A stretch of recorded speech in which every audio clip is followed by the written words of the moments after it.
On June 22, 1941, German intelligence officers examining captured Soviet T-34 tanks at a depot near Minsk faced a troubling contradiction.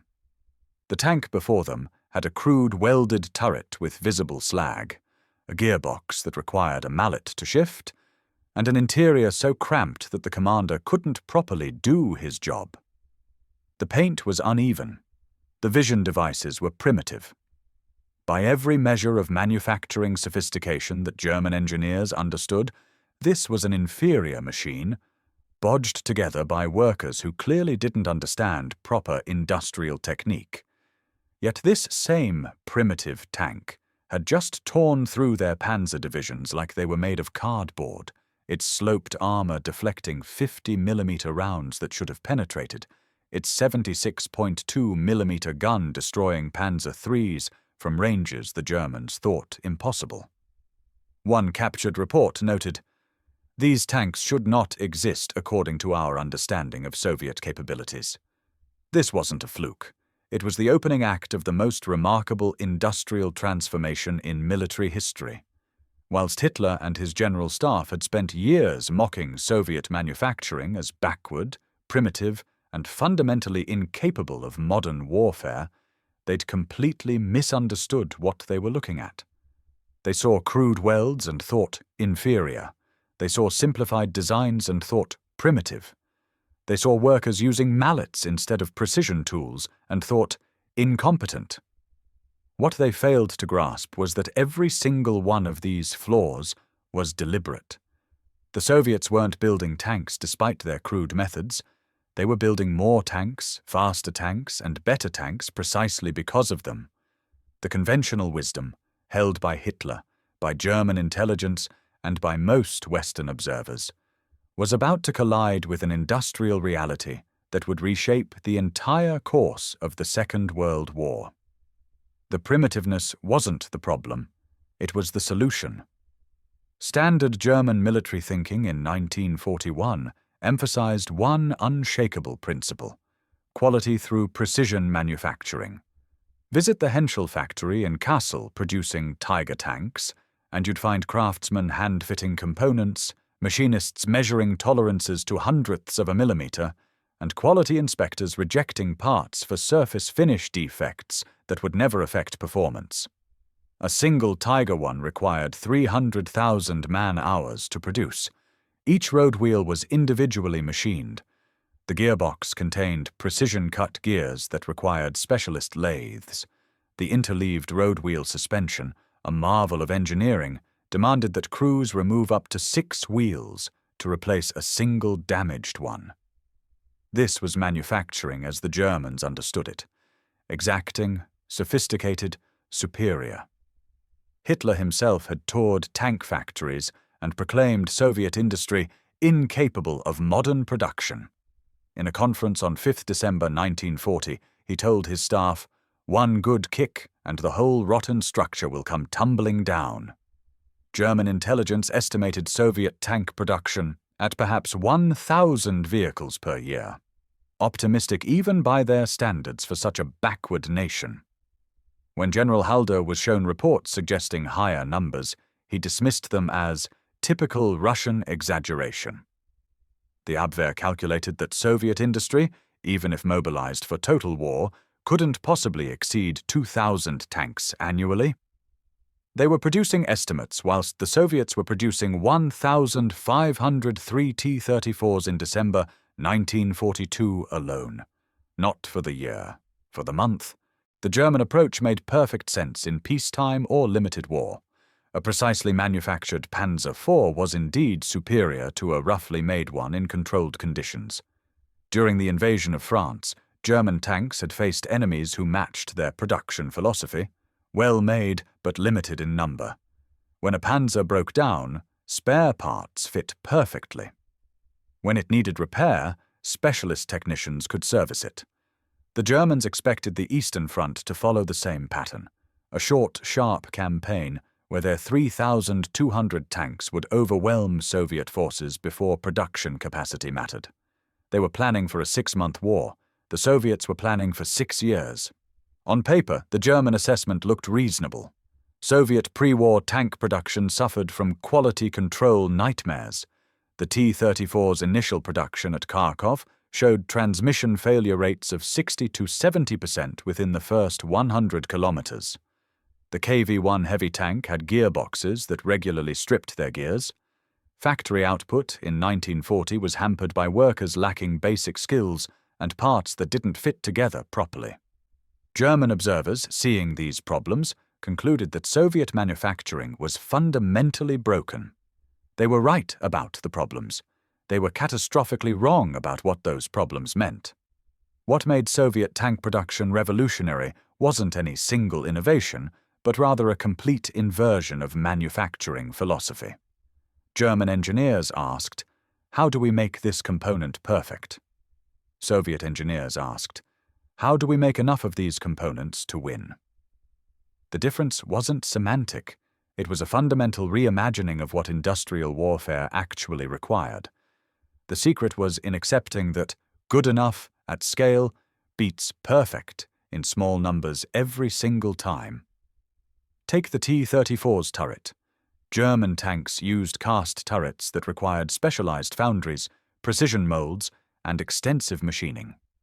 A Panzer tank turret took 160 hours to cast and finish.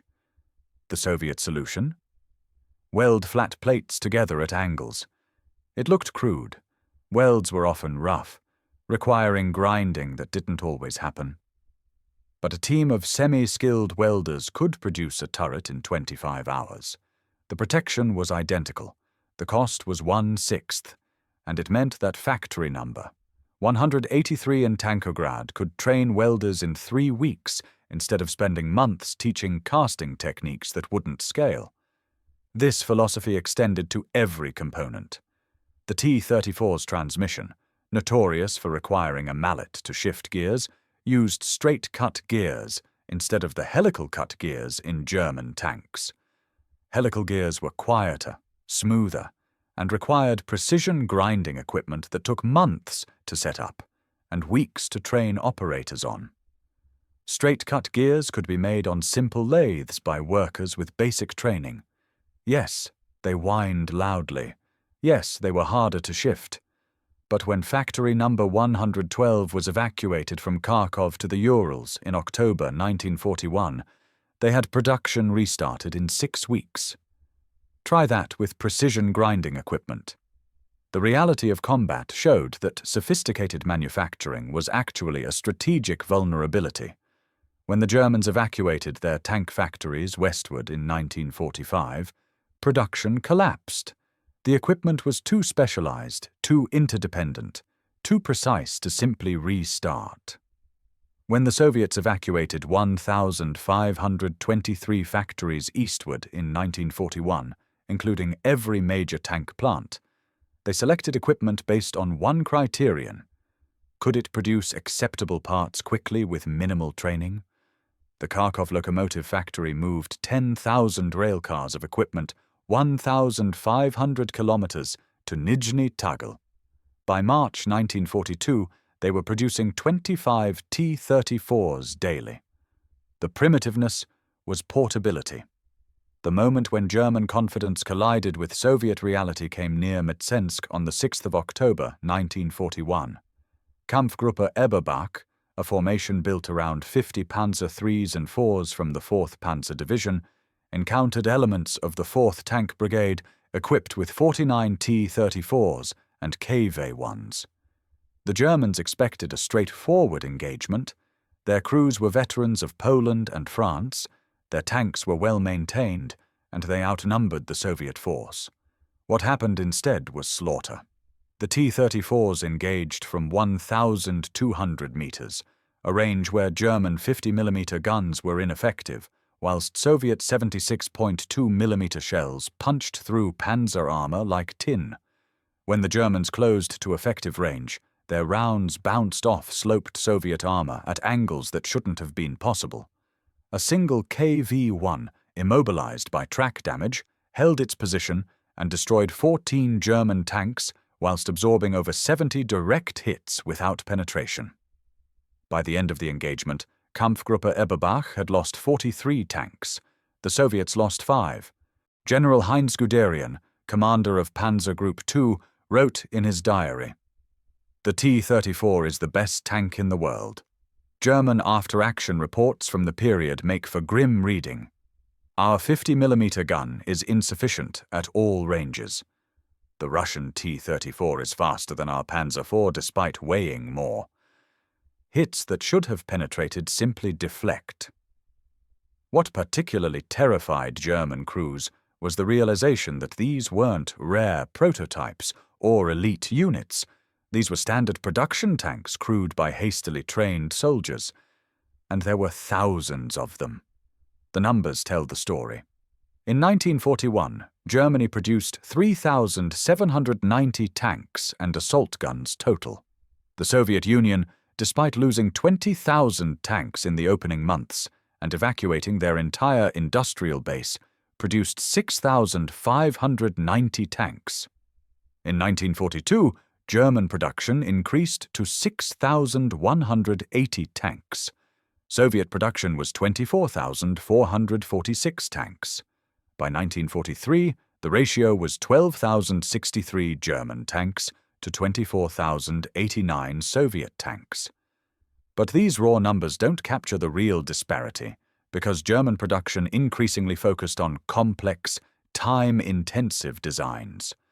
A single Tiger II required the same man-hours as 4 T-34s. The Panther, Germany's answer to the T-34, needed 55,000 man-hours to produce. The T-34/85 needed 3,700. At the Battle of Kursk in July 1943, the Germans assembled 2,928 tanks and assault guns, the largest armored concentration they would ever achieve. The Soviets met them with 5,128 tanks. When German units achieved local breakthroughs, Soviet commanders didn't worry about preserving individual vehicles. They threw tanks at the problem until it stopped being a problem. The 5th Guards Tank Army lost 400 tanks at Prokhorovka on the 12th of July. And it didn't matter. Fresh tanks arrived from factories producing 60 T-34s per day. German units that lost 50 tanks in a battle never recovered to full strength. The mathematics of industrial war had replaced the arithmetic of tactical excellence. This wasn't accidental. Soviet production supremacy came from systematic design choices that prioritized manufacturability over sophistication at every level. Consider the T-34's Christie suspension, a system using large road wheels with long travel springs. German engineers dismissed it as crude compared to their torsion bar systems. But Christie suspension had one overwhelming advantage. It used simple coil springs that any factory could produce. No specialized metallurgy. No precision machining.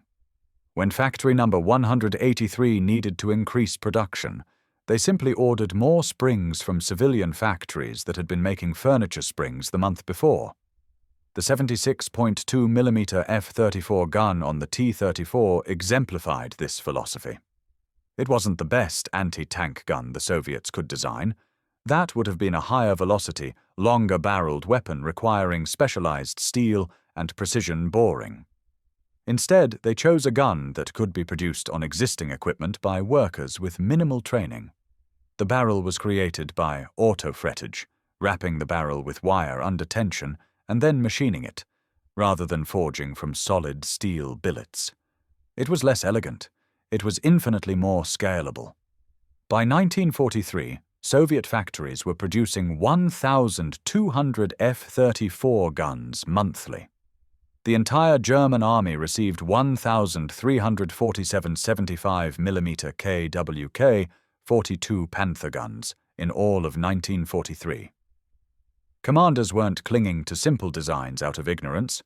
They knew exactly what they were trading. Soviet tank designers like Mikhail Koshkin and Alexander Morozov had studied Western manufacturing extensively.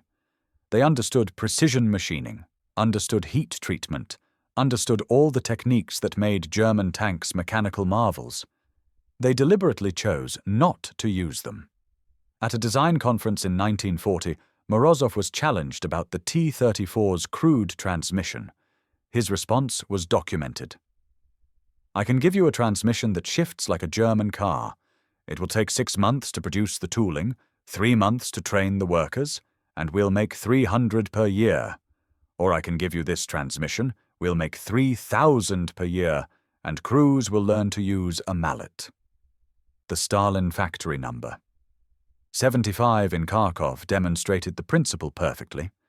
In early 1941, they were producing 8 T-34s daily, using partially trained workers and equipment evacuated from other factories.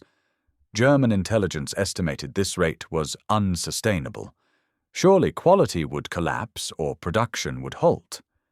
Instead, by systematically simplifying components, the factory reached 25 tanks daily by June 1941.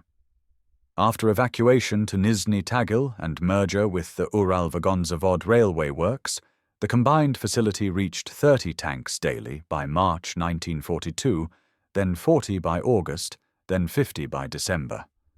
The peak was 61 T-34s on a single day in March 1943, not from better equipment, from simpler designs that workers could master in weeks instead of years. The German response to the T-34 reveals how completely they'd misunderstood the nature of industrial warfare.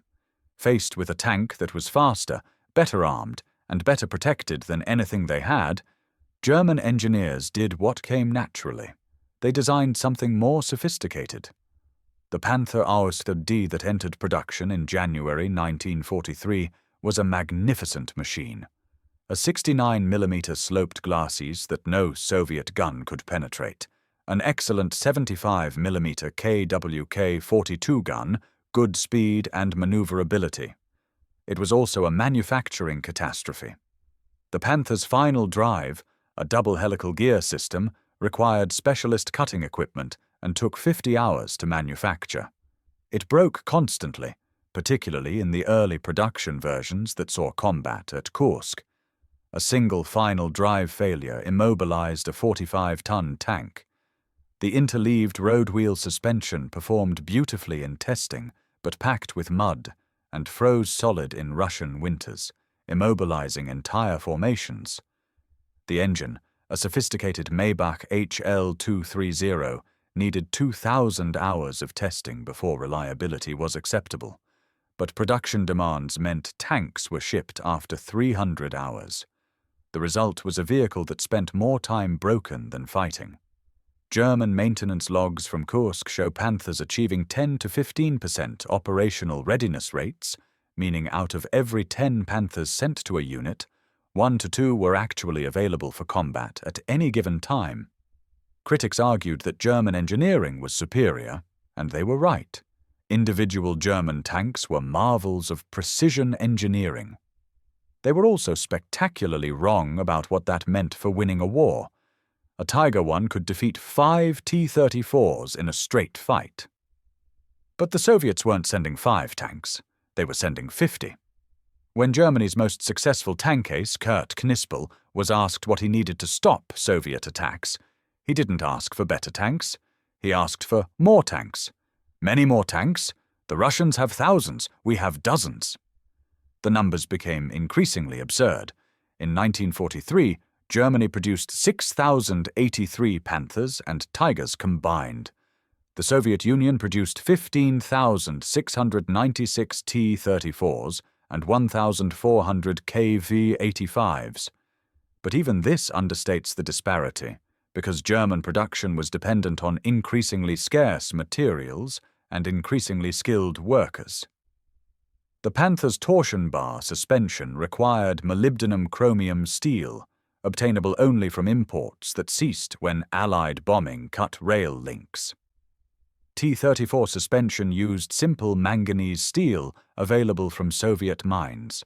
When the Krupp factory in Essen was bombed in March 1943, Panther production dropped 40% for 2 months, whilst specialized equipment was replaced. When the Krasno-Sormovo factory in Gorky was bombed in June 1943, production paused for 8 days, then resumed at 95% capacity using equipment cannibalized from tractor production. Battlefields aren't engineering laboratories, and the metrics that matter in combat aren't the ones measured in factory tests. German tankers discovered this through bitter experience. Lieutenant Hans Becker, a Panther commander in 1944, wrote in his diary, "Our tank is superior in every measurable way. Better gun, better armor, better optics. But when we engage Russian tanks, we are 3 Panthers against 30 T-34s. Our superior optics let us see all 30. This is not an advantage." What made Soviet mass production devastating wasn't just the numbers, but what those numbers enabled tactically. Soviet doctrine didn't require individual tanks to be survivable, it required formations to be unstoppable. At Kursk, the 5th Guards Tank Army absorbed 70% tank losses in some units, but maintained offensive capability because replacement tanks arrived faster than Germans could destroy them. A German Panzer division that lost 40% of its tanks needed months to rebuild. A Soviet tank corps that lost 60% of its tanks needed 3 weeks. The secret was in the ecosystem of production. The T-34 wasn't a tank, it was an industrial system. Every component was designed for rapid replacement in the field. The V2 diesel engine could be swapped in 4 hours by a crew with basic training. The turret could be removed and replaced in 3 hours. Tracks could be changed in 90 minutes. Compare this to a Panther, where removing the engine required specialized lifting equipment, removing the turret required a crane, and replacing tracks demanded 8 to 10 hours of work. Soviet tank brigades carried spare hulls and turrets. German Panzer divisions carried spare parts and hoped they'd fit. This extended to crew training. Soviet tank schools were producing 30,000 trained crewmen annually by 1943. Not to pre-war standards, but to a good enough threshold of 3 to 4 months training. German tankers received 6 to 9 months of thorough training on sophisticated equipment. The German approach produced better individual crews. The Soviet approach produced enough crews that losing experienced men didn't cripple formations. At the Battle of Brody in June 1941, the Soviets lost thousands of trained tankers, and by 1942 had replaced them with conscripts who could drive, shoot, and service their tanks adequately, if not excellently. Quality degraded, capability didn't. By 1944, German tank production had reached its absolute peak. 19,002 tanks and assault guns produced, despite Allied bombing and resource shortages.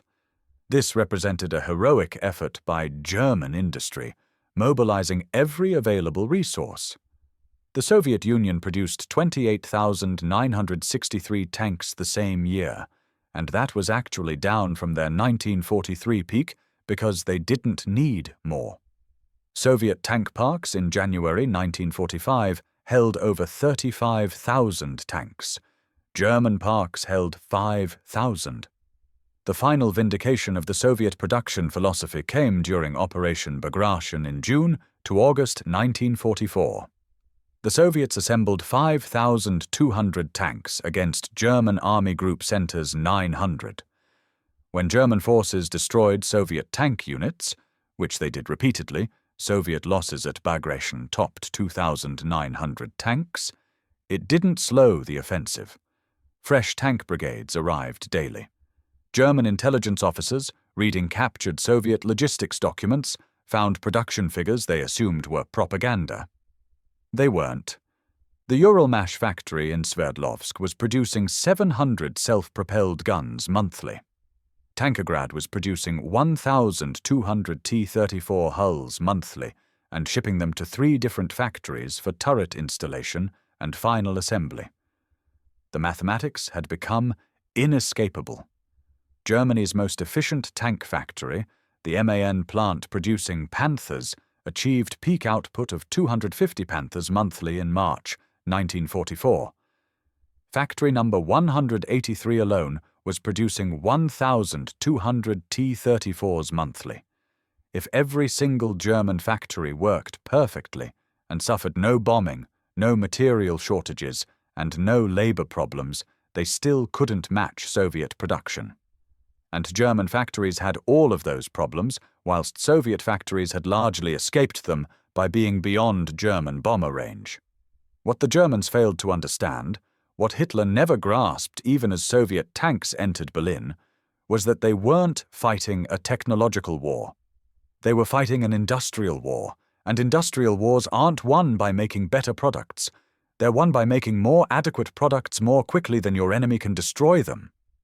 This wasn't primitive thinking triumphing over sophistication. It was sophisticated thinking about what actually matters in total war.